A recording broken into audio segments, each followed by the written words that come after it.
Before we begin, please like, subscribe, and share so that more hearts can receive these beautiful reminders about Islam. In a small town lived a man named Kareem. For many years, Kareem had lived a life far away from Allah. He did not pray. He did not fast. He spent his nights in places that displeased Allah and his days ignoring the call to prayer. Whenever he heard the adhan, something inside his heart felt heavy, but he would quickly silence that feeling by telling himself, "It is too late for me. Allah will never forgive someone like me." As the years passed, Kareem's heart became tired one evening.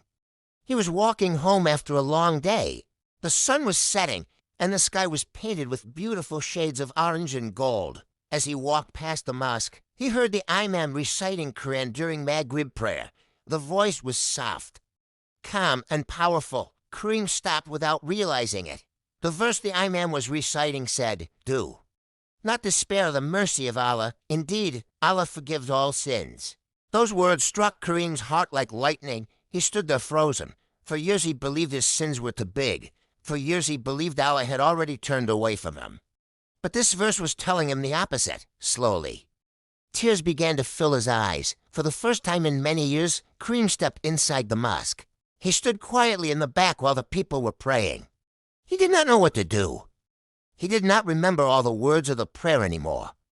But he raised his hands and whispered with a broken voice, "Ya Allah, I know I have done many wrong things.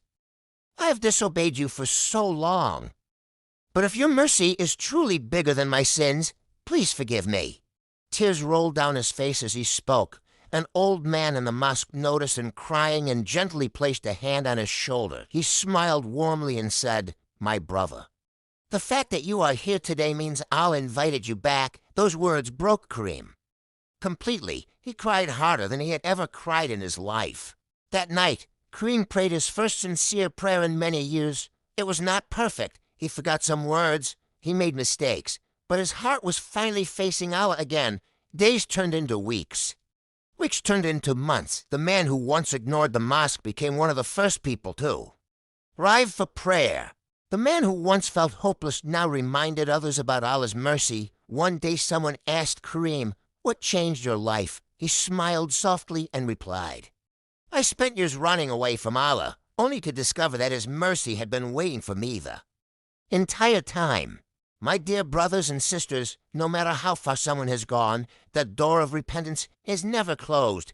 As long as we are breathing, Allah's mercy is still calling us back.